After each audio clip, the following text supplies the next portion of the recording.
বললেন, তুই আজীবন কঠোর পরিশ্রম করবি, অন্যের বোঝা বয়ে বেড়াবি, তোর মাথায় কোনো বুদ্ধিও থাকবে না। তোকে আয়ু দিলাম 50 বছর।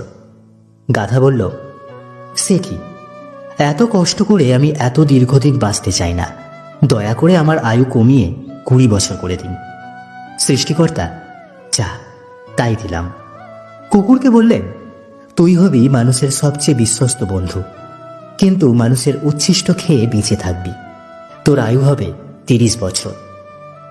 শুনে কুকুর বলল, দয়া করে ওটা কমিয়ে 15 করান, এতদিন আমি বাঁচতে চাই না।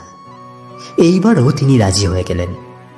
এরপর উনি বানরকে বললেন, হে বানর, তোর একমাত্র কাজ হবে লাফিয়ে লাফিয়ে এক গাছ থেকে আর এক গাছে যাওয়া আর তামাশা দেখিয়ে মানুষকে বিনোদন দেওয়া।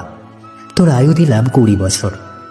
সে আবেগে ঘেঁদে বলল, দেবেনি যখন 10 বছর দিন, আমি এত বড় জীবন দিয়ে কি করব। এইবার মানুষকে বলল, তুমি হবে সৃষ্টির শ্রেষ্ঠ জীব, সবচেয়ে জ্ঞানী এবং বিচক্ষণ। তোমার আয়ু হবে 20 বছর। সে তো খুশিতে পাগল হয়ে গেল, কিন্তু এত মহৎ জীবন দিয়ে মাত্র 20 বছর। সে করজোড়ে প্রভুকে বলল, একটা কাজ করা যায় না? আপনি আমাকে গাধার ফেরত দেওয়া 30 বছর, কুকুরের 15 বছর, বানরের 10 বছর দিয়ে দিন। সৃষ্টিকর্তা বললেন, নিজের ভালো পাগলেও বোঝে, তুই বুঝলি না, যা দিলাম।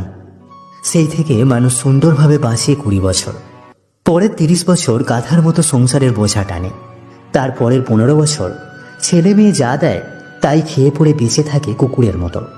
আর তার পরের 10 বছর বানরের মতো কখনো এক সন্তানের বাড়ি তো কখনো আর এক সন্তানের বাড়িতে ঘোরে। আর নাতি নাতনিদের বিনোদন দেওয়াই হয় তাদের প্রধান দায়িত্ব।